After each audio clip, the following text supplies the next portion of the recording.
Hey, everybody, and welcome to another Playful Humans podcast. I'm your host, Mike Montague, and my guest this week is a comedian, and the Canadian Cash Cab host, and corporate quiz show host.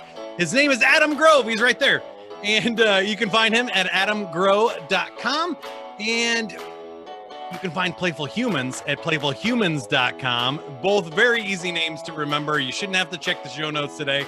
But go to those websites at Playful Humans. You can take a quiz and find out how playful you are and which playful personality type you are, which is great. And then you can join a community of other playful humans. So let's do it. Here we go. Don't wait for tomorrow.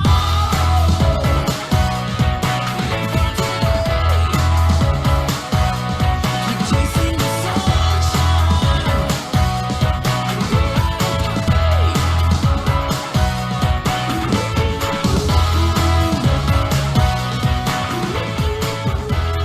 Adam, welcome to the podcast. How are things? Things are good. Yeah, listen, my pleasure. Thanks for reaching out. I love the title, Playful Humans. Pre-COVID, I might have asked you, what humans aren't playful? What? And then you have well, now we've gone down all sorts of rabbit holes in the past year, and we've discovered not all humans are playful, but we're trying to bring it back. I love it. Yeah, I was going to ask you the same thing, but we got to start with our joke of the week first, because I feel like cash cab, is there a socially distanced cash cab, or do you have to test people before they get in the cab now? We'll get to that here in a second. Yeah, for sure. Yeah, go do the joke of the day and we'll talk about that. So, joke of the week is brought to you by Santa this time. Santa, he doesn't have to pay for parking because it's always on the house.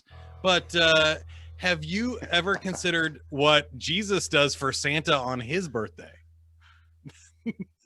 That's my joke of the week. Okay. I hadn't put a lot of thought into that, but I like the parking on the house thing. That works for me. Yeah. Well, I was thinking that was a Stephen Wright joke that I stole about what Jesus does for Santa on his birthday. But that's an interesting question, because either he goes over the top with something we don't know about, or he does nothing for Santa, and that feels like very disingenuous and un-Jesus-like. So there's got to be something. And leave it to Stephen Wright to really, take a deep dive and drill down into the important questions. It's funny to me, the serendipity of that you chose that is I'm just trying to get my middle daughter, who's 20, and some of her friends into some of the comedians that I watch, and some of my era comedians are trickling into TikTok now and stuff like that, not on their own platforms, but I'm sharing their content. I'm like, I don't know about that guy. Stan, I'm like, Stephen Wright, Jim Gaffigan, come on, you got to come on board. And so I'm just trying to educate the youth, the Gen Zers or the millennials or whatever they are. Yeah, I'm totally with you. And I think that's one of the beauty parts of that's a pandemic plus, right? For the hashtag, that you can really go deep on some of that stuff you've forgotten about for a while. And I think we're in an interesting creative time, because a lot of productions and things were shut down for COVID. So we kind of had this gap of people starving for creative content over the last year. But now with things opening up, they're re-releasing some of that stuff. They got it finished out. But I think we're going to see a creative boom of people getting excited or releasing projects that they created in COVID, which is interesting. But that takes me back to my first question there for you, which is what's going on with the Canadian cash cab, and how do you do that in a pandemic? Well, we're not in production currently, and we weren't pre-COVID, so it would have been awkward. In Canada, we're not as far ahead as the States is in terms of opening up. So it's a larger populations spread out over far off, geographical distances. So it's taking a little longer to get everybody vaccinated and back at it. But television and film production did continue. It's just, I don't know about whether cash cab would have, because we are in that closed environment. So there were very strict protocols in terms of film and television production in Canada. And Toronto, where I live, is one of the big communities, as is Vancouver and Montreal and Quebec.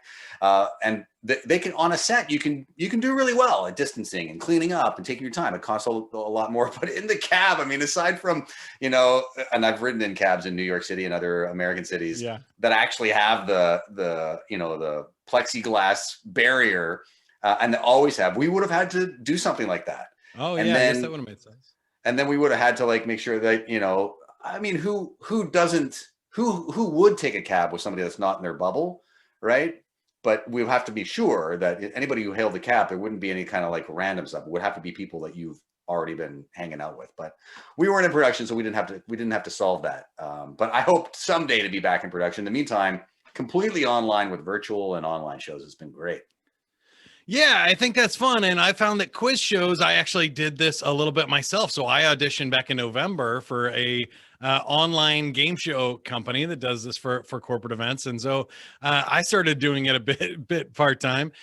It's something that really does translate remotely. You can pull off a lot of stuff in a Zoom call with people in different places, and from buzzing in or using your phones as buzzers to all kinds of different things, that it is a really cool virtual entertainment and a way to do team building or family reunion type stuff while being socially distanced. It's been really fun. For me, how has it been for you? Have you found the same thing?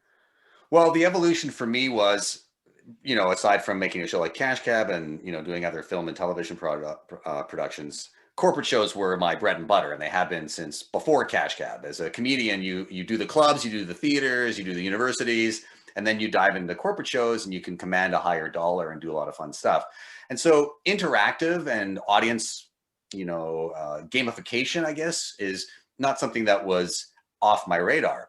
But the evolution in the past year of being online has started with doing just straight ahead linear productions where I'm just asking questions. Then I'm starting to invite guests who are like my in the Cash Cab on screen contestants. And then from there, it went to finding even better platforms. Nothing against Zoom, and I know people still use Zoom for a lot of stuff, but there's other platforms where I've got at my fingertips real-time production elements, changing the camera angles, overlays, graphics, all sorts of bells and whistles that you might love to see especially on a game show, on a quiz show type of environment. And then eventually, I started experimenting with augmenting the whole experience with gamification on mobile apps. So I've actually commissioned an app where I created, everything is custom scanned and branded for a corporation. And so I might have 5,000 people watching the show, and then a handful of people on the screen with me who are the on-screen value-add entertainment contestants. And I get them to do fun stuff like dance or pose or sing or whatever. But everybody watching, all the other 5,000 people, are playing every question on their mobile phone for a leaderboard and points. And so it's, for me, it was like, that was a dream I had. I'm sure Trivia HQ, right? Yeah. Yeah. So that was a dream I had when we were in production with Cash Cab in Canada, was to have an online live app. And I even put some money into developing my own. But at the time, the technology wasn't quite there. And at the end of the day, I mean, Mike, the dudes who put Trivia HQ together, I don't even know if it's still going. Is it still going? I don't know. Yeah. I don't know if it's still going, but it was hot. Like, it was crazy. But about 2 years before that popped, I had put some money into developing a web app where I would, do video and have questions and people would play it. And the people that were working with me on the web development side said, Adam, it's impossible to live stream something that is synced with everybody across different, Right. They have different platforms, different servers, different devices. It's impossible. So I kind of gave up as it didn't go anywhere. A couple of years later, Trivia HQ comes out. The dudes that put that product together were the ones that started Vine, which disappeared a while ago, but they had some dollars and they nailed. I thought it was excellent. Like, it was just, there was a little bit of buffering issues, but it was really exciting to play. So they really put that together. And so in COVID, I was like, well, there's got to be stuff now that is reasonably easy to grab. So, a lot of conference organizers really love that. In Canada, at least, I mean, I have American clients who just want a comedian who's like, an agile host who can think on his feet and stuff like that. Right. But they know Ben Bailey is the Cash Cab guy. For sure, in Canada, when they're booking the Cash Cab guy to pop in and do some interactive gamification, and people are going to be able to play on their mobile phones, it's got like, sex appeal. And I'm sure, it's changed for you. You've got media background, but there's probably been a way that you've kind of evolved in the past year to kind of go like, this feels, it was kind of scary at first, but you've got clients that are going like, Mike's really kind of nailing this in terms of capitalizing on a new opportunity, right?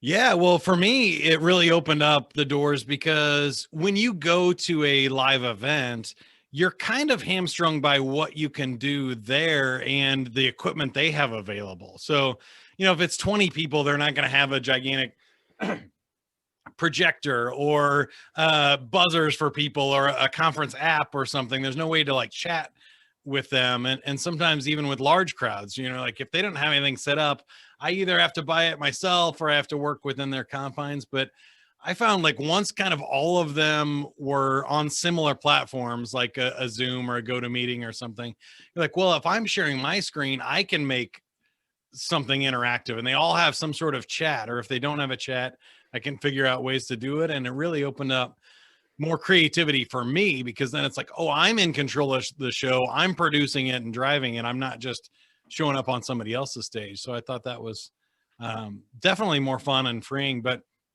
I'm with you. I think there is a place for something else, like an app or something where you can do things with multiple people in the public. I think the stuff that Jackbox is doing is really cool. I don't know if you've played a lot of Jackbox trivia, but you don't know Jack Group. They have where like 8 people can play, but then 100 people can vote on who had the funniest answer or things like that. And then it becomes really cool and interactive. You can even do live. The Jack people were killing it when I was thinking about pre-Trivia HQ. So they were always ahead of the curve on interactive. And so I'm not surprised that they really have nailed it in terms of, like, I've seen the visuals, like it just looks slick. Like it's, it reminds me of the first time I saw like younger comedians that I was touring with. We would go back to the hotel and they would be playing, Call of Duty or whatever it was. It was probably, Halo, back with 8 people live. I was like, how is this even happening? Like for me, it was like, I have a joy, like from my childhood. So I always love to see that. Now, from a creator standpoint, I mean, you might be a little bit more like me on this side. From a creator standpoint, I've had to more and more throughout my career. I've always thought like a producer and been a little bit more inclined, but I can produce online events right now for like a smaller budget turnkey, like just me. They don't need to hire anybody else. I go into StreamYard, I service it, I live stream to another platform. It could be Zoom, could be wherever. And so there's a limitation with my abilities when it comes to the technical side of things. So I'm still always like blown away when Jack and all the other elements. There's some really cool stuff out there, and I don't need to really worry about that in terms of going, well, I need to put tens of thousands of dollars into that. No, there's stuff at your fingertips right now that you can customize and make it look slick and professional. And here's the thing, I don't know about you, Mike. I mean, tell me, have you attended more, forget performing at, have you attended more conferences in the past year than pre-COVID? Oh yeah, for sure. I mean, I always attended a lot and I did a lot of online ones, but I think, yes, more people can attend, which is great. So where we might normally have 1,000, you might get 10,000 people, or at least twice as many people to show up just because they can. I think you and I were also talking about sometimes the recorded versions of those become viral, and a lot more people watch that, which is something interesting that didn't happen with live events. But I'm with you on being creative, because I wanted to ask you on this podcast, it's maybe for people that are playful but want to be more playful, or are struggling with that, and they go, well, I would love to host a trivia night for my family or something, but I don't know how to do that. I found it's really not that hard. Like you just said, if you look up, find a couple of apps or interactive things like Kahoots or something, you can make a fun quiz for a birthday party or a family reunion. But really, it's just maybe taking 30 minutes to sit there and think and go, well, if I wanted to do something cool or funny, how could I do it? Right? I don't think a lot of people take the time to even try and make their speeches interactive, which brings me back to your other question is, I've been on a lot of bad virtual conferences in the last year too, right? Well, I mean, and here's the thing. I mean, because I've attended more conferences, and pre-COVID, when I would be hosting at a destination awards conference, in a beach resort area for a company, and I was performing on a couple of occasions, they go, oh, and you're welcome to come to everything else. You might as well. I'd be like, no, thanks. I mean, it's kind of like working, and I want to be more of a fly on the wall aside from when I'm performing. And I wouldn't take advantage. Like there was exceptional breakouts and keynotes, and I just wouldn't do a lot of that unless I was on the actual agenda at that day or hosting it or whatever. And now, because it's more accessible, the price tag is much more reasonable. I don't have to fly somewhere, put myself up and pay $3,000 to attend South by Southwest or C2 in Montreal. I'm going to these things and going, this is amazing. But I'm also kind of assuming that all of the people who are now attending more online events in the past year, they also are becoming more savvy. And so you can't get away with, like, I can't believe I go to a conference right now. They go, we've got some interactive gamification for you. Go to the poll and put your answer in for a chance to win a prize. Like, nobody's going to be satisfied with that anymore. You got to do something more. It's kind of like even the people who are putting together a family trivia event, for a family event, you could get away with using Kahoot or, some of the templates that are there. I mean, it's good fun. And you just have to kind of think about what the content's going to be and really put more effort into that. But now I call it, like, what I do if I'm not hosting or performing stand-up or delivering my keynote, sometimes I'm just doing what I call hosted gamification. And so instead of a poll, I'm hosting a live poll where people bet on it like a race, like a horse race, like I've got people, it's like, okay, I'm going to open up the poll. What do you think these 1,000 people are going to vote on? They're like, come on, they're voting on like the poll as we see it happen real time. Because, my app has a lot of different custom, activations aside from just trivia. So I can kind of do a lot of different stuff. And I think that people now are saying, if you're going to a conference or you're staging something for your employees, even if it's a small group, and they've got keynote, plenary session, panel, and they want to just throw in a 5, 10, 20-minute, gamification, a couple extra dollars for it to be hosted with a celebrity or someone that's, got good sensibilities on how to make that work makes all the difference in terms of engagement. Timing is huge on that too. And I know I'm kind of selling both of us here right now, but I think a person that hosts things for a living that's been on radio or television has a different speed and style than other people. I see like teachers host things sometimes, and I love teachers. They have a ton of fun. If you ever get a chance to do an educational conference, those are the bonkers. They're super fun. So I'm not saying that, but I'll see people do like the kindergarten thing where it's like, okay, guys, we're not starting the quiz until everybody's quiet. So settle down. It's time for quiz, and waste like 5 minutes, where a seasoned performer, like a comedian who's been on stage or radio or TV, they start the show and they demand the attention by what they're doing, not by waiting for people to be quiet. And there's some tricks to this that a professional is well worth paying for, I think. And you said you do corporate communications coaching, right? So what kind of stuff typically? Yeah, sales and leadership training.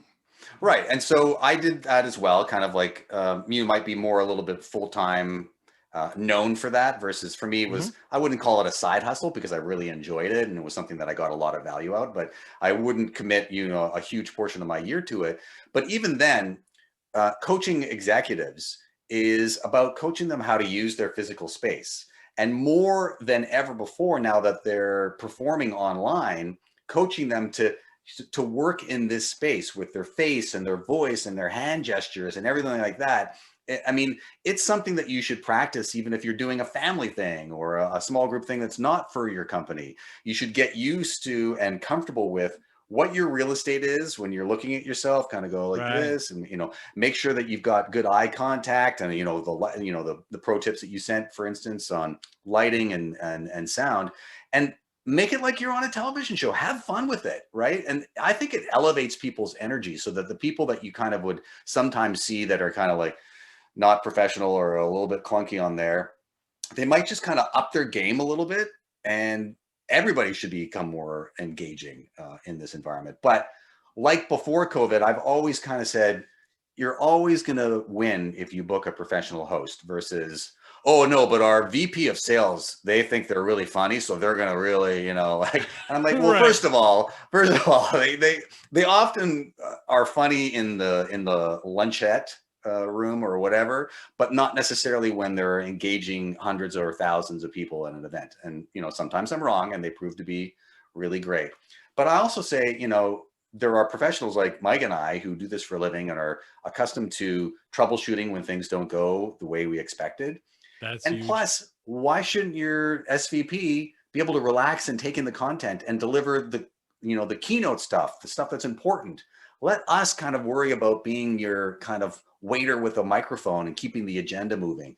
And so I think it's the same as it was before, but even now more than ever in the virtual world, hire a professional, someone that has got communications, digital media background to kind of take a dive into this stuff. And, you talk about Playful Humans, people are often worried about hiring a comedian for stuff. Well, make sure you hire the right comedian, but you don't want to hire somebody that's going to take the agenda off the rails, but you want somebody that can think on their feet and bring a little fun and human quotient to those conversations so that people don't feel like it's like, right. Yeah. It's just here's the next thing. And let me read this pre-written bio that's 2 minutes long about our next presenter and stuff. I've seen so many challenges. And I love that we're talking about this because we haven't talked about it on the podcast before, but troubleshooting and having backups. I love that you said that. I think professionals have also usually a network of people. So what happens if your SVP wakes up with food poisoning that day or something? Like, you're out of luck. There's no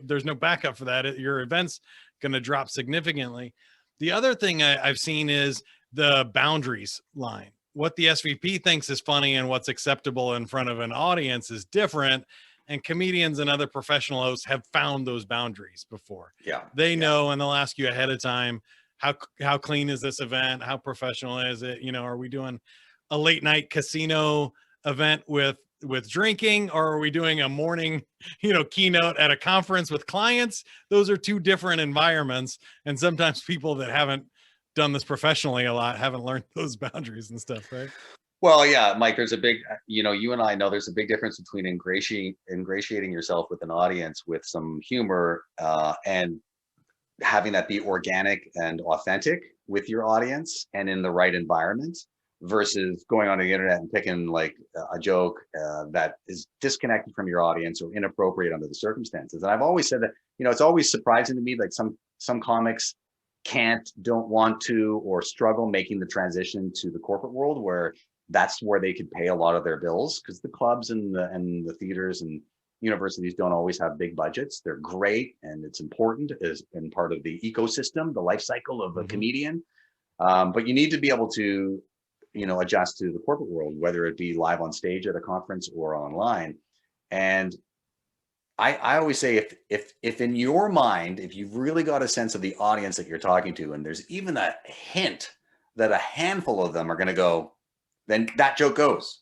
Like you got nothing. Yeah. This is not your time to go, these are my bits, right. You booked me. It's like, save that for the club, because you could take people who are dressed to the nines for a gala and, say they're all, 25 to 54. They're not, drunk kids, but they're at a gala and you got to be corporate clean or whatever. You could take that same audience, bust them to a club, and then you can do much more because they're in a different environment with the brick wall. And like, here, maybe I should, like, I'm doing a corporate show right now and I'm keeping it clean, this is my thing, but then all of a sudden now I'm at the club, right? All right, now I can kind of go wherever I want to go. It's like, you could even, like, that's an actually interesting point, like, tips for people we work with. Even your virtual background and the production elements you're using online can change the tone of what you're doing, as long as you're sensitive to the audience and the circumstances. Yeah, I agree with all that. I want to get to know you a little bit better here before we wrap up, though, because I think you definitely have an interesting career. You're having a lot of fun. You get to play for a living. Did you ever have a real job? And it sounded like maybe comedy started first and then the trivia worked its way in there. But tell us what happened there early in your career. It's funny you say that. I think being playful, and I love the energy you're bringing to this podcast, because I think it's important for our mental health and our physical health. And my son and I have 3 kids. My son is the oldest. He's 22 now. And we were just watching the hockey game, and he was like looking at Joe Thornton going like, Joe Thornton looks like older than you, dude. And, I'm in my 50s and I'm like, comedy keeps you young, buddy. What can I say? It's like, there you go. But also Joe Thornton, no offense, Joe. I mean, he's got the gray in his beard, so it's a little bit, put off. But hey, trust me, I know shaving helps you a lot. I can look, I can keep this until I'm 50 for sure. Yeah, you're rocking it. So the evolution for me, I actually started working very briefly in social work.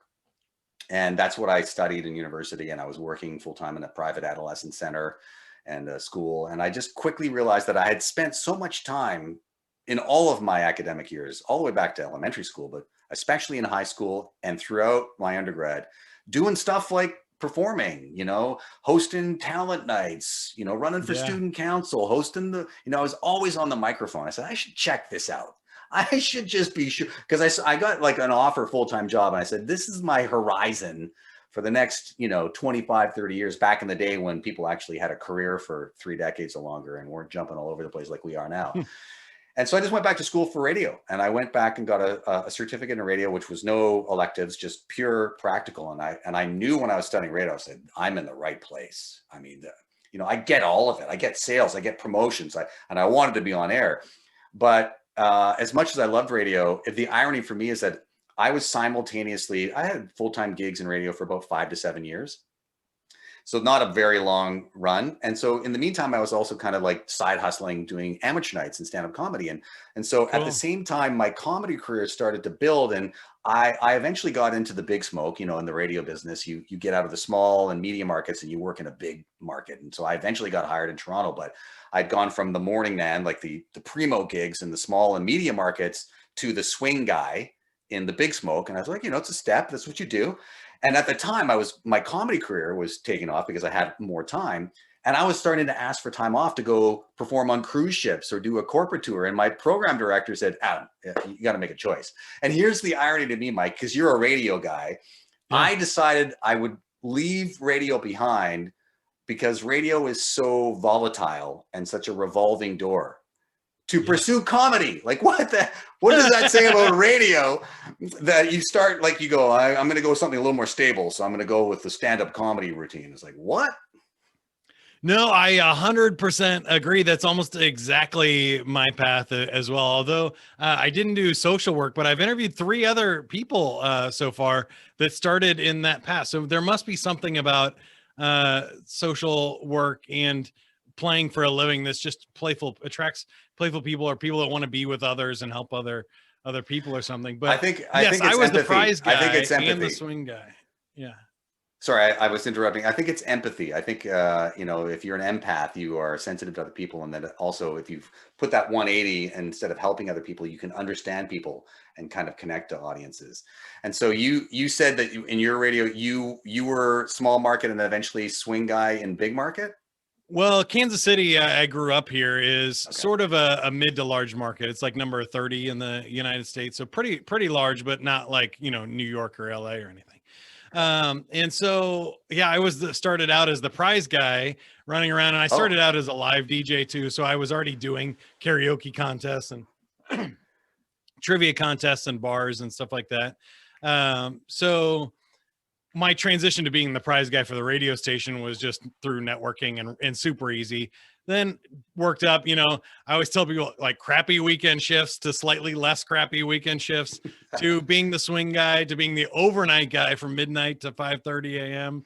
to then moving up to nights. And it was still like, how do you have a date if you're working from like 6 to midnight? Like that's not fun. And exactly what you said too, the pay is so horrible. I don't think people realize that unless you're like a nationally syndicated person. My highest salary was $20,000 a year. So I could make more by doing weddings and doing the stuff that you were doing, making my own career, getting a corporate gig. I mean, really, let's talk rates now. 2 corporate gigs would pay me as much as a year of radio. Yeah, it's ridiculous. But radio gets into your blood, and that's how they get you. It's kind of like that whole comedy's like it too. It's like the pay your dues. You got to pay your dues. So, you're in. Canada's even worse for job opportunities. I mean, forget the fact that, I started in radio when there were still turntables and then carts and then CDs and then eventually the flash media. By the time I finished, we were fully on computers, so I'm not that old.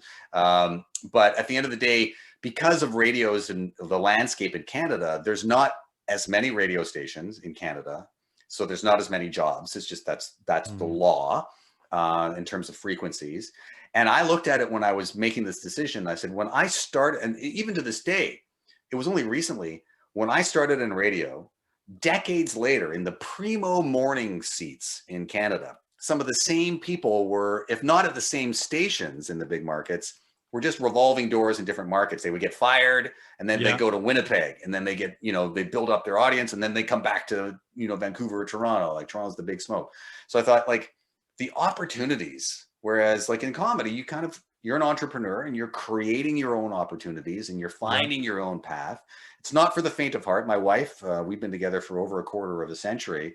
She still is like, how are we doing? I was like, Wants to know. Yeah. if history is the best indicator of success, we're great, right? Because there's Right. some months where there's goose eggs, and then in 1 month I'll get 3 months of income. So it's not for everybody. But then again, when I looked at the last time I had a full-time job, it was in radio, and I was still nervous about the ratings and the book and what's going to happen, right?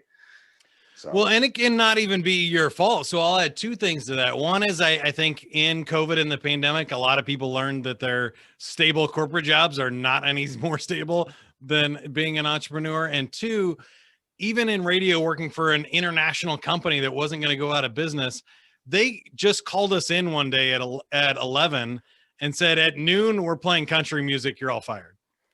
Right. So, I mean, it can be that fast. There's no stable job. Even if you have a great show and good ratings on yours, doesn't mean the whole rest of the station or what they're trying to do with competitors and everything else just isn't that stable. So I think you're right. For me, and that's what this podcast is about, is encouraging people to go do it, be entrepreneurs, be playful, go figure out how to play for a living and enjoy what you're doing and make your own career and have fun with it. Cause I think that's really what it's all about. It sounds trite, and I know it's an old adage, do what you love and the money will follow. But I think that people have really kind of taken that to a whole other level of meaning for them spiritually and personally, and for their mental health, especially during the past year. And I was watching Treme. I don't know if you ever saw that TV series. I take my 81-year-old mom to the theater every day. No, I shouldn't say 81-year-old mom. She's really my mom, and she's really actually 81. But I take her to the theater every day during the pandemic. We watch something together online. So one of the series that we've churned through is Treme, because I hadn't seen it before. And there was a line of just like, like one of the lead characters was trying to play the trombone in a different, genre. And his wife said, good luck with that, doing, getting good at something you don't like. Right. So like, if you're not really passionate, and if you're not playful and you're not having fun, and it's not about being a prankster or a jokester at the office or in what you do, it's about finding a passion and fun in how you make a living, then how are you going to plow through when you really need to kind of, stay the course? And, I said last year, my quote for the beginning of the pandemic was steady now, like a reminder, but just hang on, just be cool. Don't freak out. But you got to also experiment and innovate. And if you haven't got those playful, innovative instincts already, this was a perfect time, and still is a good time for you to play around with that. I love that. You reminded me of one of my favorite quotes, which I would just add to that and say, take those risks, because there's a line from the movie Facing the Giants where a kid's trying out to be the kicker on the football team. And he asks his dad, like, well, what if I don't make it? And his dad said, you're not going to get any more not on the team than you are right now. And I feel like the same thing goes for comedy or game shows or whatever else you want to do. Like, you're not going to become any less of a comedian than you are right now if you go for it. So you really have nothing to lose in a lot of these cases too. But it's time to wrap up here, and we like to end with a game. Would you like to play a trivia game, Adam? You get to host them all the time. Let's do it. I love being on the other side of things, but what do I win? I'm just kidding. Yeah, so we're spinning the prize wheel. I'll try to think of a prize here as well. 10 games that it could land on, and you got Survey Says. Survey Says is very similar to a popular TV game show you might be aware of. Steve Harvey in America and Jerry D in Canada. The Family Feud. Here we go. Yes, that's right. I'll do my Steve Harvey, and name a kind of item that people frequently buy on an impulse. Candy. Candy is the number one answer. Congratulations. 50 points there for Candy. Name a person you don't necessarily like, but you're obliged to get along with. No names here. Categories. Aunt or uncle. Ooh, that is not on the list. And X on that one. My aunts and second my place- aunts and uncles are like, "What?" I was just projecting on the Right. general population, not Sure. Sounds like no. The survey says that was just you, Adam. In-law was the number one answer. Oh, So okay. could be close there. Okay. Number 3, name a part of their body where men start to grow hair about the same time they're losing it on their heads. Ears in their ears. Ears is the number one answer. Congratulations. 2 out of 3. That earns you a free 30-second commercial for anything we can do to help you. Any gives or asks of the audience?